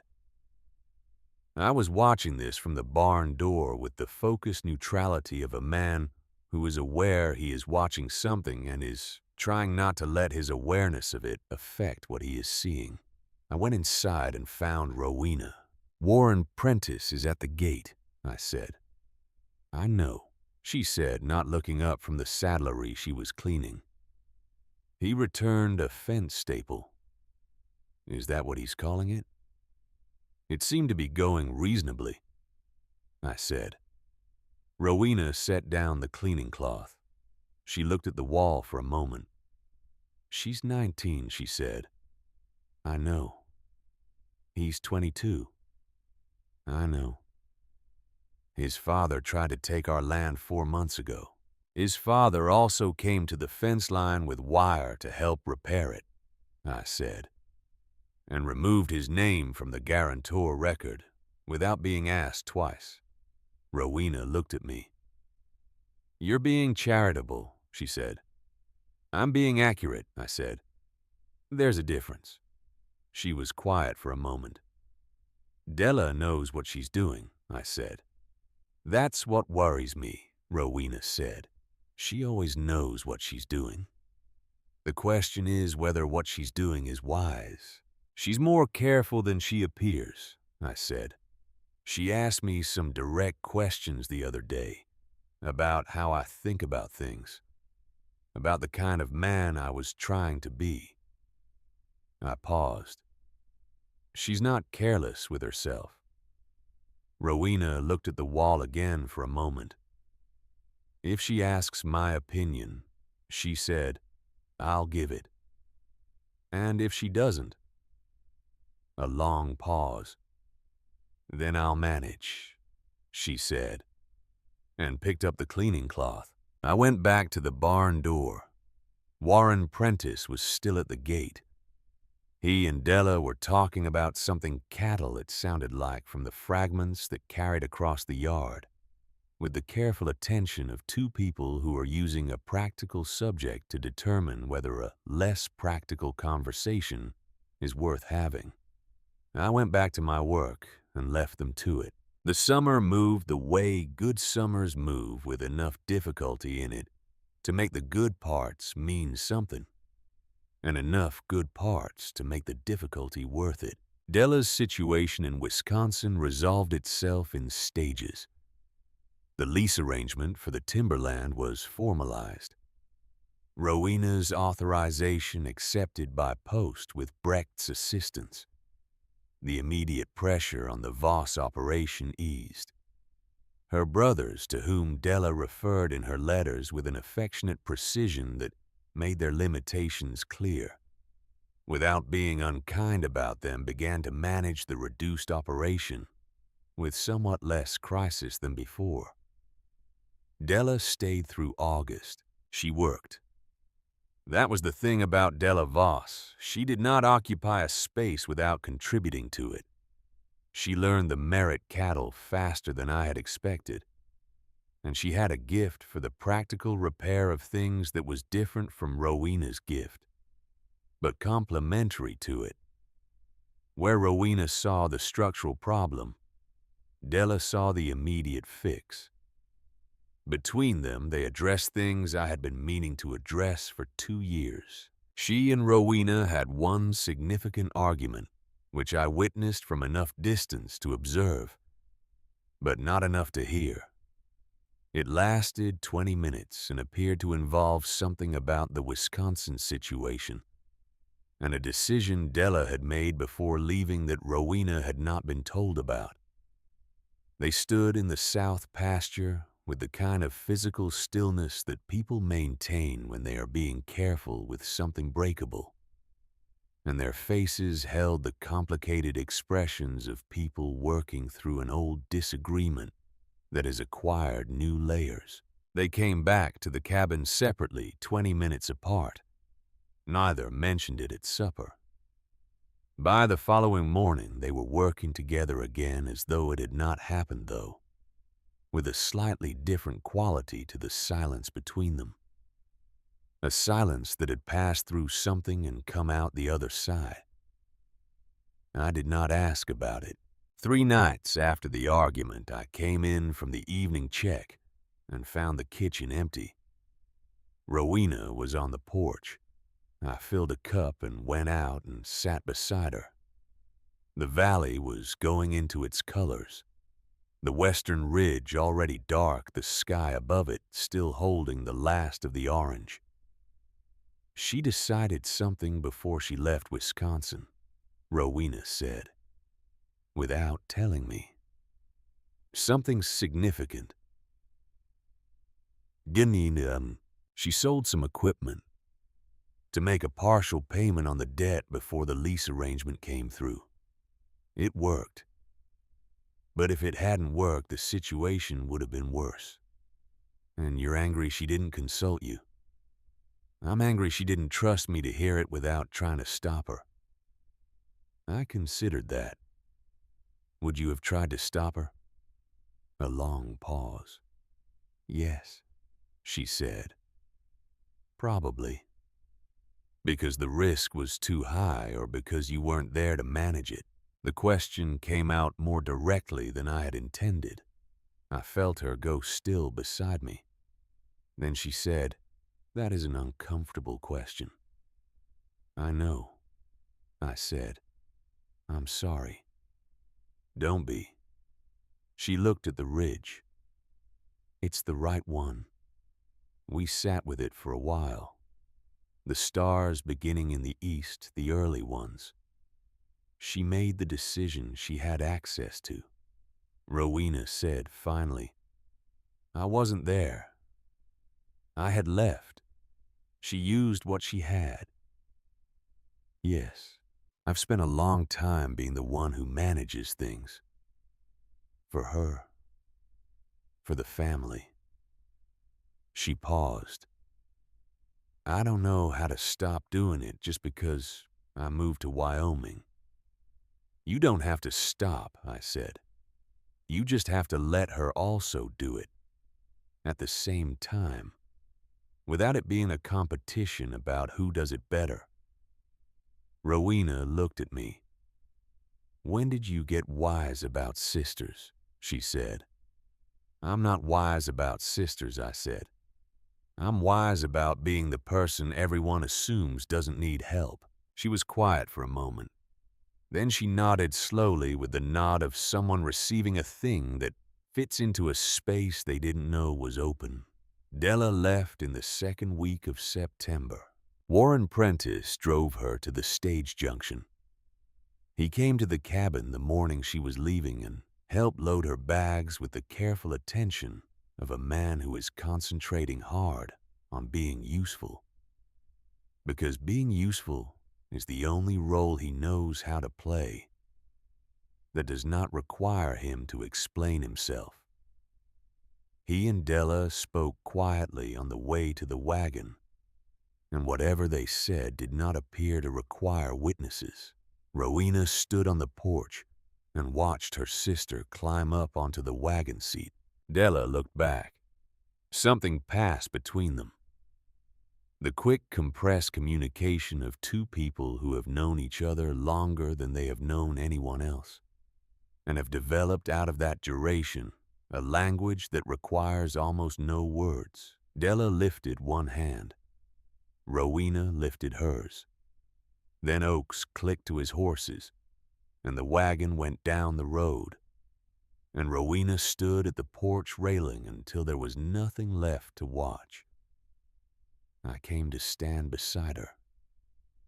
"She'll be all right," I said. "I know," Rowena said. "She's always all right. That's the thing about Della. She lands on her feet even when the landing is hard." A pause. "I just won't see it happen." "No," I said. "That's the part I'm still learning," she said. The not seeing. We stood there a moment longer. Then she turned and went back into the cabin, and I followed, and we made coffee and began the ordinary work of the day. We were married in October. The valley was at its best. The cottonwoods along the creek gone to gold, the scrub oak on the ridge a deep burnished red, the sky that particular hard, clean blue of Wyoming autumn that seems to have had something removed from the air in order to achieve it. The church in Gravel Bend was small whitewash plain, a wood stove at the back that whoever stoked it always lit too late, so the first half of any service was cold and the second half was almost warm. The pews were full. I had not expected them to be, and then I had looked at the town with clearer eyes and understood that I should have. Something had happened in Gravel Bend that summer. Not a single event, more like a series of adjustments. Small recalibrations in the way people understood certain things. what a man's worth consisted of, what strength looked like when you were watching closely rather than casually, what it meant when a woman walked toward a difficult thing without hesitation and handled it without making a performance of the handling. People had watched these things happen in their town, and they had come to see how it ended. Prentice was there, third pew, right side, alone without his sons, which was a statement of a particular kind, the deliberate choice to come as himself, rather than as the head of something larger. He sat with his hat on his knee and his hands folded, and when I came in, we looked at each other across the room, the way men look when they have finished one version of a thing and are beginning another version that neither has a complete picture of. He had been as good as his word about the county office. The guarantor filing had been cleared 6 weeks after our conversation in the yard. Brecht handling the paperwork, Prentice signing what needed to be signed. He had not returned to the Merritt land since the morning of the hawk and the settling dust. I had not expected him to. But he was in the church and he was alone, and I thought I understood something about what that meant.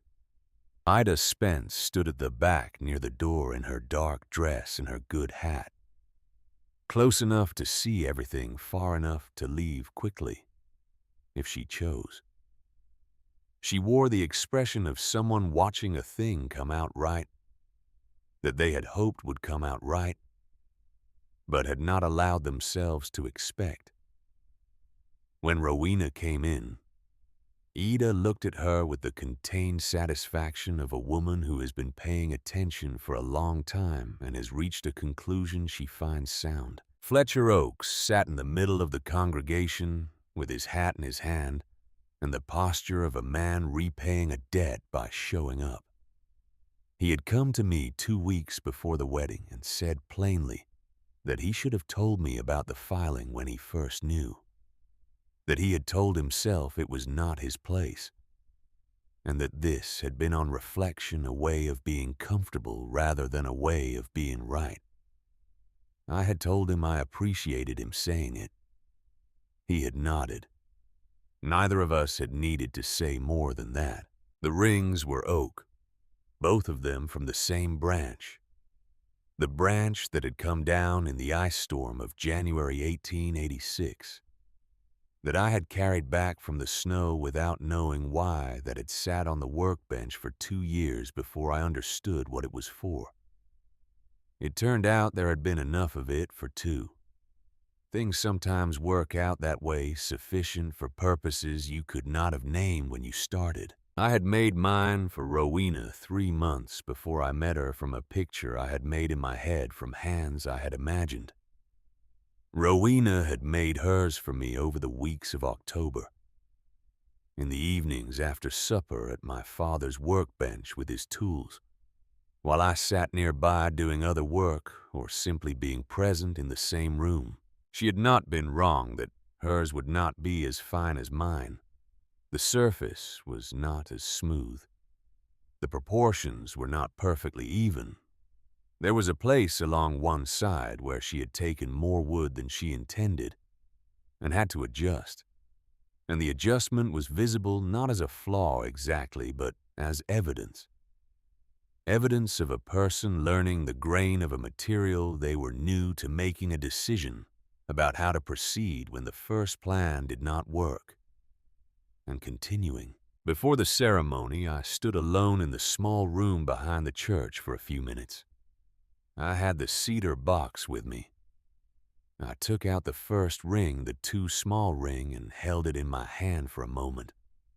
Pale oak, smooth from 3 months of evenings, smaller than it should have been, made for hands I had invented rather than hands I had learned. I put it back in the box. Then I went out into the church and stood at the front and waited. When Rowena came in, she walked the way she walked toward everything that required her full attention, without hesitation, without performance, simply going. She wore her good clothes and her hair was done in a way I had not seen before. And she was, as always, the tallest person in the room. And she moved through the space between the pews with the particular quality that I had been watching all summer and had still not entirely found words for.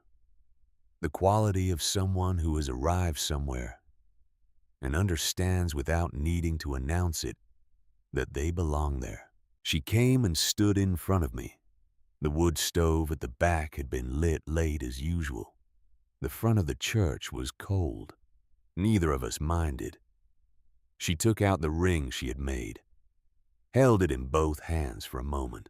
"When I looked at your sketchbook," she said quietly enough that it was between us rather than performed for the room, "all those drafts crossed out, I saw someone who did not stop when the first attempt was wrong, or the fifth. Someone who kept going until it was true." She looked at the ring in her hands. "This one isn't as fine as yours. There's a place here," she touched it, "where I took too much and I had to adjust. You can see where it happened." "I can see it," I said. "I left it," she said, "because that's where I was learning. And I wanted you to wear something that had that in it." I looked at the ring, at the place she had indicated the slight irregularity, the evidence of a course correction made in the middle of the work, and then continued past. "The most honest thing I own," I said, "is the ring I made for you. Because it was made with everything I knew at the time, which was wrong about almost everything except the seriousness of the attempt." She looked at me. "I know," she said. That's why I said yes. There was a sound from somewhere in the church, not quite a word, not quite a breath. The involuntary sound that a room of people makes when something has been said that lands in the right place. I put the ring she had made on my finger. She put the ring I had made, resized now, a clean seam visible along the top where the new piece had been fitted in the grain, matched as closely as the wood allowed on hers. The preacher, who was a practical man from a practical territory, said, "Well, that's done then." Laughter warm and relieved, the kind that comes when something difficult has been navigated to a good landing. The first harvest 6 weeks after the wedding came in better than any year since my father had worked the land. The cattle were the best they had been. Rowena's eye for animal health was unlike anything I had learned or observed before. She could look at a calf and know before any visible sign that something needed attention. I had stopped questioning it and started watching what she watched, trying to understand what she was seeing. She was a patient teacher. I was, as she had noted, a thorough student. Rowan, in his repaired pen with its reinforced posts and proper latching, had settled into what I can only describe as a philosophical maturity. He still did not like me particularly. He had accepted, after a summer of Rowena's consistent and undramatic attention, that there were terms under which cooperation was reasonable, and he had agreed to those terms. He sired excellent calves. He no longer charged anyone who approached correctly. "He respects you," Rowena said once when I mentioned that he still regarded me with something less than warmth. "I'd prefer he liked me," I said. "Respect is more durable," she said. The garden had come fully back from what Rowan had done to it in the spring, and was larger than before Ida Spence had brought over rose cuttings without being asked, wrapped in damp cloth, the way her mother had wrapped the originals crossing half a continent, and they had taken hold along the south fence and were establishing themselves with the patient determination of things that have been given what they need. The winter came early, the kind of early that makes a man check his chinking and count his firewood twice, and bring the most vulnerable animals into the barn before he strictly needs to. There was a week in January when the temperature dropped far enough to ice the inside of the windows, and we had to bring 2 young calves in from the cold, and a 4-day stretch of storm that kept us largely inside. I had been quietly apprehensive about the confinement. 4 days in a small cabin with another person with nowhere else to be, and the wind doing its worst against the walls. I had spent 3 years alone in that space and had gotten used to the particular geography of it, and I was not entirely sure how it would feel to share it under pressure. What I found on the other side of those 4 days was that we had already learned what we needed to know. Not dramatically, not through any single lesson, but through the accumulated small negotiations of living and working in close proximity to another person. When to speak and when not to. How to move in the kitchen. When 2 people are both working in it. What the other person's silence meant when it was tired versus when it was thinking, versus when it needed to be asked about. On the 2nd day of the storm in the afternoon, Rowena was doing the accounts at the kitchen table, and I was reading by the stove, and the only sounds were the wind outside, and the scratch of her pen, and the occasional shift of the fire. After a while, she said, without looking up, "You breathe loudly when you read." "I know," I said. "My father did too." She was quiet for a moment, still writing. "I've gotten used to it," she said. "Is that good or bad?" She considered this with genuine attention, her pen pausing on the page. "Good," she said. "It means you're here." I looked across the room at her head bent over the accounts, at her hand moving across the page with the precision she brought to everything at the woman who had arrived on a spring morning so unexpected that I had briefly wanted to walk into the barn and close the door, and who had become in the months since as much a part of this place as the oak tree by the creek or the sound of the creek itself. I said nothing. The right thing in that moment was nothing, and I had learned slowly and with some effort to recognize those moments and honor them.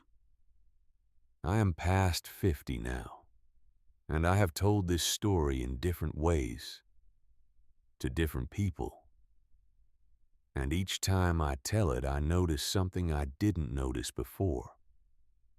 What I notice most lately is how much of it happened quietly. The important parts. Not the bull in Ida Spence's garden, though I have told that part more than any other. And it never fails to hold a room, and it is all true, every word of it. Not the morning in the yard with Prentice and the hawk turning its slow circles above the ridge. Not the wedding in the cold church with the wood stove that couldn't keep up. The important parts were the 7 days that nobody saw. The hinge Rowena repaired before I was up. The pin I made for her trunk clasp without being asked. The way 2 people learn to move in a kitchen when both of them are working in it. The 100 small adjustments of proximity that happen without discussion and accumulate over time into something that feels like home. The evenings on the porch when neither of us said much and both of us meant everything by it. That is the thing that does not compress into a story easily. It is made of choices, the daily accumulation of small decisions to show up, to pay attention, to do the thing that needs doing without waiting to be asked, to trust the other person's judgment in the moments when your own is insufficient, to ask the question you have been avoiding, to stay. One evening not long ago, Rowena picked up the small ring. The first one the wrong size from the cedar box, where it lives with the button and the letter. She held it up in the lamplight and turned it the way she turned it, That first morning at the paddock fence looking for the work in it. "You know what this tells me," she said. "What? That you were serious before you had a reason to be serious." She lowered her hand. "That's a rare thing." I did not answer. The sentence did not need an answer.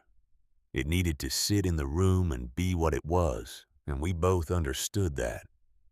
She set the ring back in the box, stood up, went inside. I stayed on the porch a while longer with the stars doing their work overhead, and the creek talking to itself in the dark below the oak tree, and the lamplight from the kitchen window, making a rectangle of warmth on the porch boards. And somewhere inside the house, the sound of Rowena moving through the familiar rooms of the life we had built together. Neither of us having to be anywhere else. I thought about the man who had sat at a kitchen table past midnight with 9 failed drafts spread around him, and a piece of oak on the workbench, and a loneliness that had become heavier than he could sleep through. Who had made the best picture he could with what he had and sent it out into the dark and waited. He was wrong about nearly everything he imagined. He got the part that mattered right.